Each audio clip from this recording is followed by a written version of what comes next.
हरिओम. पातंजल योगसूत्रे, योगदासांचे प्रवचन. सूत्र क्रमांक 35.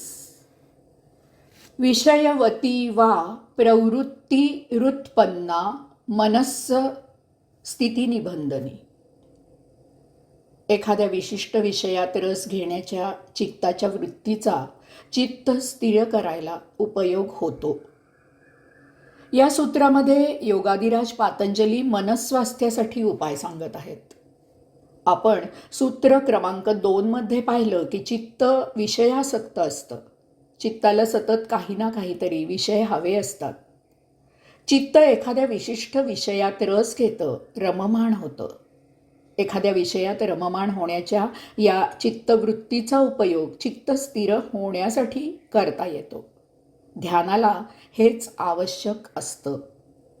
विषयवती वा प्रवृत्तिरुत्पन्ना. आपलं चित्त हे अतिशय चंचल अस्थिर आहे. ते इतकं चंचल आहे की एका विषयात ते रममाण होत आहे असं आपल्याला वाटेपर्यंत ते दुसऱ्याच विषयात रस घेऊ लागतं. याच वेळी ते एखाद्या तिसऱ्याच विषयात डोकावू लागतं. चित्तवृत्तीच्या या विषयासक्त प्रवृत्तीलाच येथे विषयावती वा प्रवृत्तिरुत्पन्ना म्हटलेलं आहे. या चंचल चित्ताचा एक विशेष आहे. एवढ्या असंख्य विषयात रममाण होणारं मन एखाद्या विशिष्ट विषयात जास्त रस घेतं, जास्त कल दाखवतं. विषय आवडून तिकडे प्रवृत्त होतं, त्यात जास्त रमतं. हे 2 कारणांनी घडतं. एक, बाह्य प्रवृत्ती.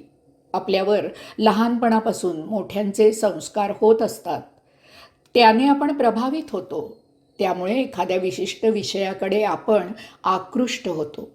त्या विषयाची गोडी लागते. अभ्यास, वाचन, दुसऱ्यांकडून मिळालेली माहिती एखाद्या विषयाचं कुतूहल निर्माण करतं. या सगळ्याचा आपल्या मनावर परिणाम होतो. आपल्याला त्यासारखं व्हावं असं वाटतं. त्या विषयात आपण तदाकार होतो. 2, अंतःप्रवृत्ती. आपलं अंतर्मन आपोआप एखाद्या विषयाकडे वळतं, त्यात रममाण होतं. हे खाजगी वैयक्तिक प्रसंगांमधूनही घडू शकतं. आपण अंतर्मुख होतो. अंतर्ज्ञानेंद्रिये आतून चेतना प्रेरणा देतात आणि आपण एखाद्या विशिष्ट विषयात स्थिर होतो. आपण त्याचा यापूर्वी अभ्यास केलेला नसतो. कोणाचा प्रभावही नसतो. आत्मशक्तीमधून प्रवृत्ती होते. आपण स्वतःला त्या विषयात मग्न करून घेतो. ही चेतना स्वयंभू असते. बाह्य प्रवृत्ती किंवा अंतःप्रवृत्ती विषयवतीचे अनुभव आपल्याला अनेक येतात. बाह्य प्रवृत्तीची उदाहरणे अनेक आहेत. एखाद्या घरात गाण्याचे, संगीताचे संस्कार असतात. अशा घरचा मुलगा गायनामध्ये प्रावीण्य मिळवतो. एखाद्याचा कलावंताशी दाट परिचय होतो. त्याच्या प्रभावाने तो कलाकार होतो. कुणी कुणाकडून लेखनाची प्रेरणा घेतो. कुणी अध्यात्माकडे वळतो. अंतःप्रवृत्तीच्या प्रेरणेने सामान्यांना अद्भुत वाटणारी अनेक उदाहरणे आहेत.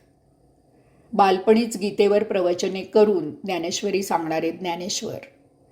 वयाच्या अवघ्या 14व्या वर्षी त्या काळच्या मुसलमानी राजवटीला विरोध करून स्वराज्याची मुहूर्तमेढ रोवणारे शिवाजी महाराज. स्वराज्य हा माझा जन्मसिद्ध हक्क आहे असा पुकारा करणारे लोकमान्य टिळक.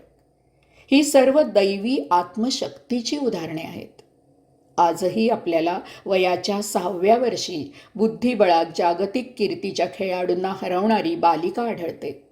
वयाच्या 8व्या वर्षी गणिताची प्रचंड आकडेमोड काही क्षणात करणारा कुमार आढळतो. स्थितिनिबंधनी या विषयवतीचा एक दुसरा उत्तम परिणाम होतो. मन एखाद्या विषयात रममाण होतं. तो विशिष्ट विषय मनाला त्याच्यात बद्ध करतो, जखडतो, पकडून ठेवतो. तो विषय आणि मन यांचं घट्ट नातं जुळतं. त्या विषयाचा मनाला नाद लागतो. यालाच स्थितिनिबंधनी म्हटलेलं आहे. साधकाने बरोबर येथेच साधना सुरू करायची आहे. एखाद्या विषयात स्थिर होत असलेल्या मनाला त्याच विषयात स्थिर होण्याची जास्तीत जास्त सवय लावायची, जेणेकरून मन इतर कोणत्याही विषयाकडे वळणार नाही. हा अभ्यासाचा, साधनेचा, स्वाध्यायाचा भाग आहे. यातून फार मोठी उपलब्धी होऊ शकते. सूत्र क्रमांक 4 मध्ये आपण पाहिले की चित्तवृत्ती इतर विषयात तदाकार होऊ शकते, इतर विषयाचं रूप धारण करू शकते. एकाच विषयात स्थिर होणाऱ्या मनाला हळूहळू जडातून सूक्ष्म विषय द्यायचे, सूक्ष्मातून अतिसूक्ष्म विषय द्यायचे. या अशा विषयांची मनाला धारणा द्यायची. त्याला परमेश्वराच्या, योगेश्वराच्या ध्यानाकडे वळवायचं, परमात्म्याच्या ध्यानात स्थिर करायचं. हरि ओम.